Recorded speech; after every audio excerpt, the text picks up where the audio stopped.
agro hasta el 31 de octubre y lo que sí tenemos que abrir esta puerta es con el invitado que ya lo tenemos en línea porque nos vamos a trasladar hacia la sociedad rural y teniendo en cuenta justamente esto le damos la bienvenida a quien ya lo tenemos en línea, Fernando Casares de Tesanos Pinto, que es el presidente de la Sociedad Rural Jujeña. ¿Cómo está, Fernando? Buenos días, bienvenido a Minuto a Minuto.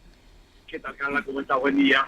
Muchísimas gracias por acompañarnos en la jornada del día de ayer. Se sentían justamente anuncios importantes que implican justamente hablar de las retenciones y la eliminación hasta el 31 de octubre. Hoy preguntarle cuáles son las repercusiones y cuál es el panorama o cuál es su mirada después de estos anuncios a nivel nacional. Mirá, el tema es el siguiente. La retención es algo que se viene pidiendo desde hace 23 años que se pusieron las retenciones, la eliminación. Fueron subiendo en forma parcial, primero el 10%, después el 17%, después el 26%, después el 23%. Y fue una larga lucha digamos, desde ahí, digamos, de pedir al gobierno la eliminación de las retenciones, que es un impuesto totalmente injusto hacia el sector del campo. Y la verdad que, bueno, hoy se logró eso, pero eso trae una ayuda parcial, porque hoy los grandes tenedores del grano son los grandes exportadores, ¿no es cierto? Son los pools de exportación. Pero el productor, sobre todo el chico, que es el que siempre paga el impacto, digamos, el consumidor final, es el que ya tuvo que vender, el que hasta la semana pasada estuvo vendiendo el grano para poder afrontar la campaña 2026, para poder pagar el tema, ir teniendo una previsibilidad y pagar el tema del gasoil, pagar las semillas, pagar algunos productos que necesita para el campo, algunos repuestos para la maquinaria y dejarla en condiciones. Entonces, toda esa gente ya pagó un 26% más. Entonces, hay muchos productores que se ven, digamos, en perjuicio, digamos, de esta medida, porque ya, digamos, ya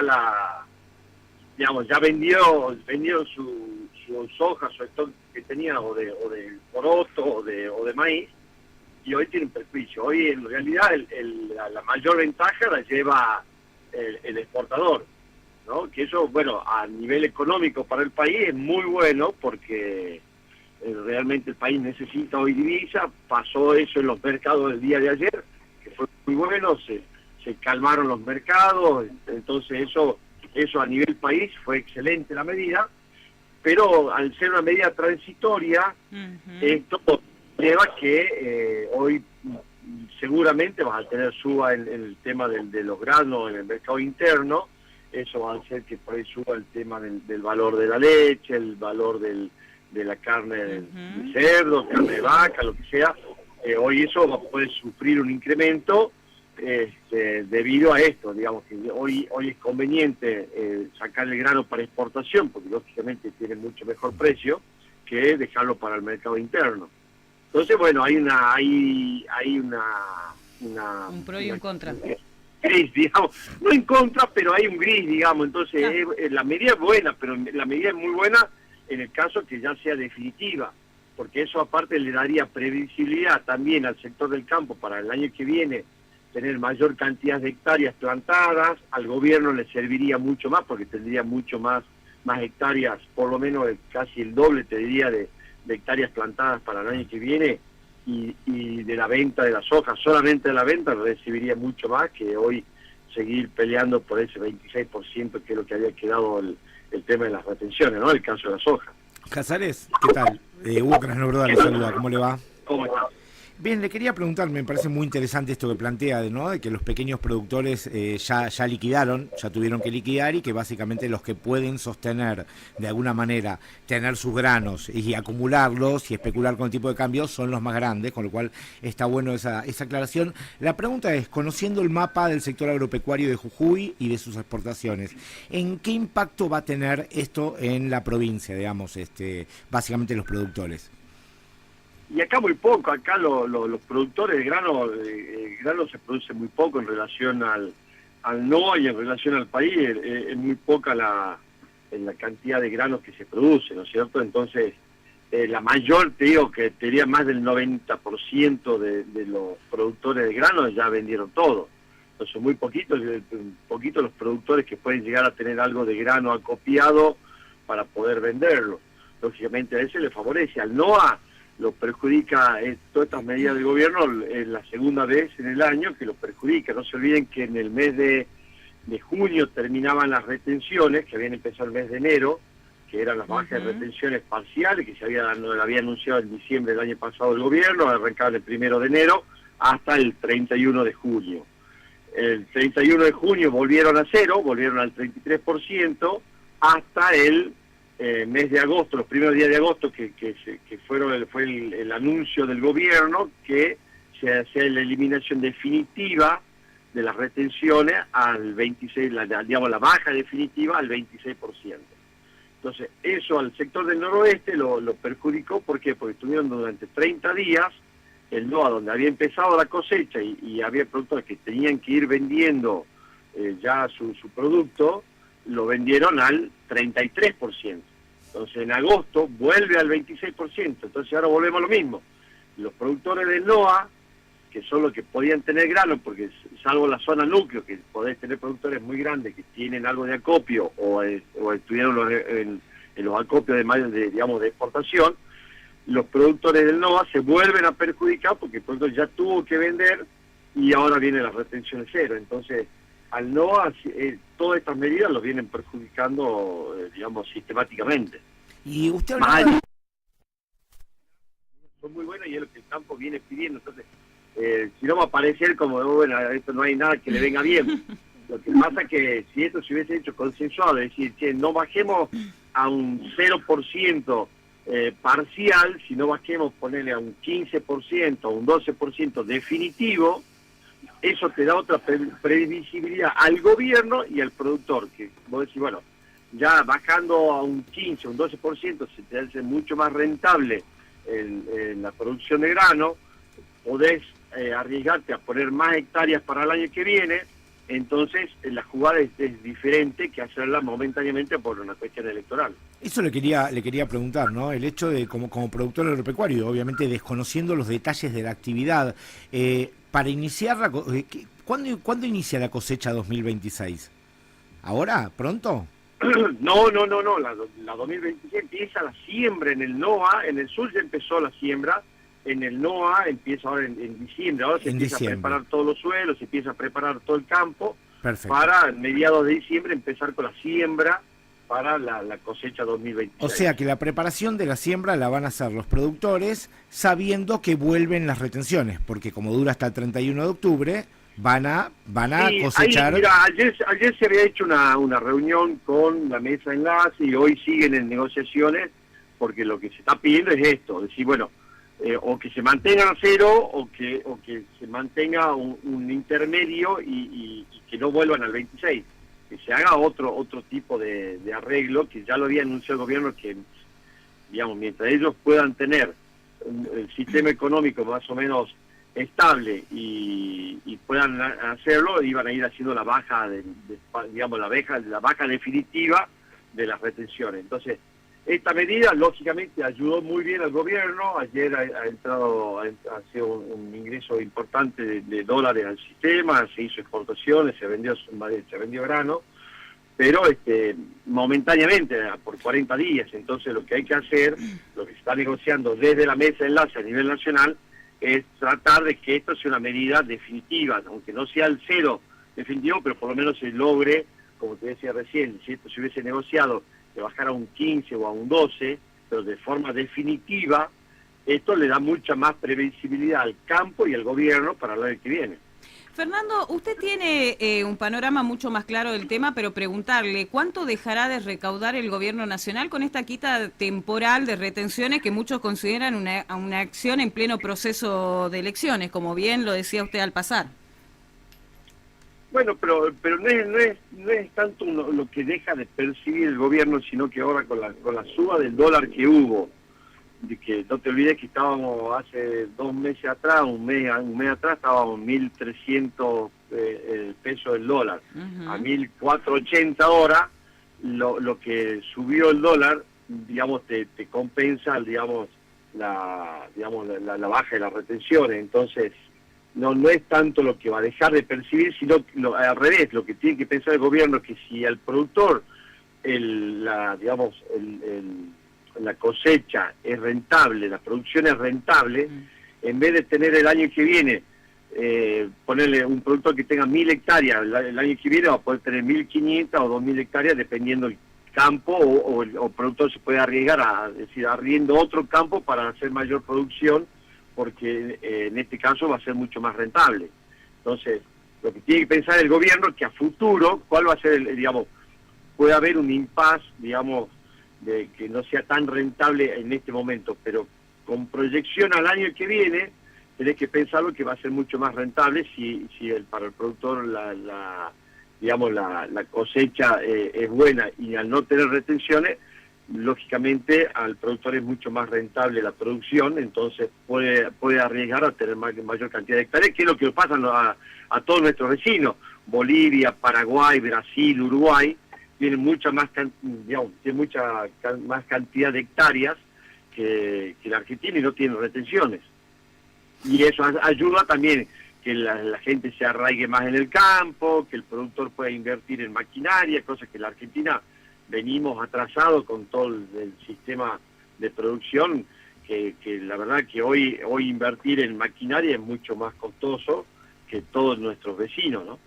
Casales, yo quería preguntarle, a ver, su opinión en relación a los sectores de la oposición salieron a calificar de electoralista esto, y también afirman que, bueno, si había $1.000 millones, como es el costo estimado fiscal de la medida, ¿por qué esos 1.000 millones quizás no se utilizaron para mejorarle un poco la vida a los jubilados, a los discapacitados, etcétera? ¿Cómo lo ve usted este tema de las prioridades del gobierno?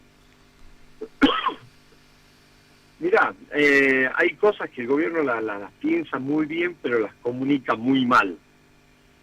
Porque con respecto al tema de los jubilados, son temas muy sensibles, realmente tienen que aprender a comunicarlo bien y no pegar en los sectores donde más los afecta, ¿no? Por ejemplo, con el tema de los jubilados se podría haber hecho alguna mejora, no por ahí como se esperaba, pero poder ir mejorando la jubilación, donde un sector muy vulnerable que tiene hoy un jubilado que cobra la mínima de 350, 370 mil pesos, la verdad que no sé si llega a subsistir, digamos, es muy difícil. Con el valor de los medicamentos nada más, un jubilado que tiene que comprar una determinada cantidad de remedios, la verdad que no le alcanza para nada. Entonces son sectores muy vulnerables que no los podés perjudicar. El sector de los discapacitados, yo creo que lo hizo mal el gobierno, lo tendría que haber planteado de otra manera, lo tendría que haber planteado de una forma donde decir, bueno, en vez de eliminar a todo el sector, digamos, la ayuda por discapacidad, decir, che, lo agarremos a Pedrito. Che, Pedrito, esta persona está cobrando una discapacidad cuando no la tiene. Entonces, a ese tipo sí lo publica en los diarios, en la televisión, lo saca en la radio con nombre y apellido, y al médico que le otorgó la discapacidad tenés que sacar el título. Eso es una vergüenza. Entonces lo haces de otra manera, y yo creo que hubiese tenido un impacto mucho más positivo en la gente, que hacerlo de una forma masiva, que la verdad que no ayuda, porque son sectores muy vulnerables, donde la ayuda por ahí 50.000, 100.000 o 200.000 pesos para una familia de bajos recursos es mucho. Entonces, si lo hubiese manejado de otra manera, yo creo que hubiese sido distinto. Y esto también preguntarle, ¿no?, su mirada respecto a áreas como el Instituto Nacional de Tecnología Agropecuaria, que para ustedes es fundamental, entendiendo justamente que son investigadores, que son ingenieros, que son personas técnicas, y también aquellos especialistas que están abocados justamente a no solamente investigar, sino también acompañar la agricultura, la ganadería, la pesca de la República Argentina. Bueno, eso ha vuelto a foja cero con los decretos que se eliminaron, eso volvió a foja cero. Sí hay un pedido, y la misma gente del INTA está sabiendo que necesitaban también una reestructuración, sabían de gente que estaba metida dentro del esquema del INTA, que había gente que estaba de algún partido, de algún sector que no estaba haciendo las cosas como corresponde, y pasa esto, como lo mismo que pasó con los discapacitados. Había gente que estaba metida en distintos organismos que estaban como de ñoqui. Entonces sí había que reestructurar. No sé si de la manera que lo planteó el gobierno, volvemos a lo mismo. Lo hubiesen hecho al replanteo, haciendo auditorías, sacando y dejando a la gente que realmente sirve, viendo las estaciones experimentales que están trabajando. Eso es fácil de comprobar y de ver cuáles son los trabajos que están haciendo, quiénes estaban trabajando. Eso hay campos acá, como nosotros tenemos el INTA de Yuto, por ejemplo, que trabaja muy bien al lado de los productores, haciendo trabajo de investigación. Entonces, eso era fácil de detectar y saber qué se estaba haciendo. Había muchos campos que, dicho por la misma gente del INTA, donde la gente no hacía absolutamente nada. Entonces sí era correcto hacer un replanteo del tema del INTA, pero la forma creo que tendría que haber sido otra y no de la forma que se hizo. Entonces hubiese sido también otra forma de que lo reciba mejor la misma gente del INTA y la gente que digamos, los sectores productivos también lo hubiesen sentido de otra manera. Nosotros hemos estado en desacuerdo con la forma, porque la verdad que no fue la correcta, se podría haber planteado, como te digo, de otra manera, y sí había que hacerla. La misma gente del INTA es consciente que se tenía que hacer una reestructuración, pero de otra manera. Bien, Fernando, no sé si quedó algo más en el tintero que quieras repasar. Nosotros estamos más que agradecidos por esta comunicación al diario El Tribuno de Jujuy y a FM Sol. No, solo comentarles que ahora para el 10, 11 y 12 de octubre se está preparando la fecha del Nacional de la parte campero, que se va a desarrollar en el predio de la institución, donde el ganador de esa fecha va a competir el año que viene a Palermo, a Buenos Aires. Así que bueno, era un poco anunciar eso y después bueno, estamos preparando para la fecha del 10 de octubre también una reunión con la gente del corredor bioceánico, donde vamos a estar trabajando con la mesa del NOA y la gente de SENASA y del SAC de Chile, porque hay una posibilidad de que se pueda exportar carne al norte de Chile. Así que bueno, aprovechar, si se da la posibilidad, hacer todas las tratativas que se pueda, porque eso sería muy bueno para los productores de ganaderos del norte. Poder llegar a hacer una exportación aquí al norte de Chile sería muy bueno, ¿no? Porque eso llevaría por ahí un diferencial del valor de la carne. Lógicamente hay que solucionar varios problemas que tenemos con respecto al tema de la cantidad de hacienda que tenemos en el NOA, el problema de los frigoríficos. Bueno, hay varios temas a desarrollar, pero bueno, mientras esté la iniciativa y se pueda empezar a desarrollar algo, sería muy bueno. Bien, nosotros le agradecemos un montón, vamos a estar atentos a todas las novedades, los micrófonos y las puertas de la radio van a estar abiertas para lo que necesite, pero nosotros más que agradecidos con su comunicación. No, gracias a ustedes, muy amable. Muchísimas gracias a usted. Fernando Casares de Tesanos Pinto, el presidente de la Sociedad Rural Jujeña, y ahora sí, Huguito, decime qué pasaba. Sí, acá mandan mensajes al YouTube del Tribuno de Jujuy, justamente sobre la entrevista que estábamos teniendo con el presidente de la Sociedad Rural, Gerardo Tordoya. Dice, o sea, festejamos más deuda y que el mercado se calme por una dispensa impositiva a los trillonarios. Es motivo de felicidad para el bolsillo del trabajador, vaya lógica. Cuando hablan del sector, usan de ejemplo al pequeño productor, es de manual. Hablemos del productor latifundista. Y lo último dice, en menos, más o menos lo mismo que le quitaron a pediatría, a los jubilados, a los minusválidos y a las universidades. No pueden ganar, ¿no?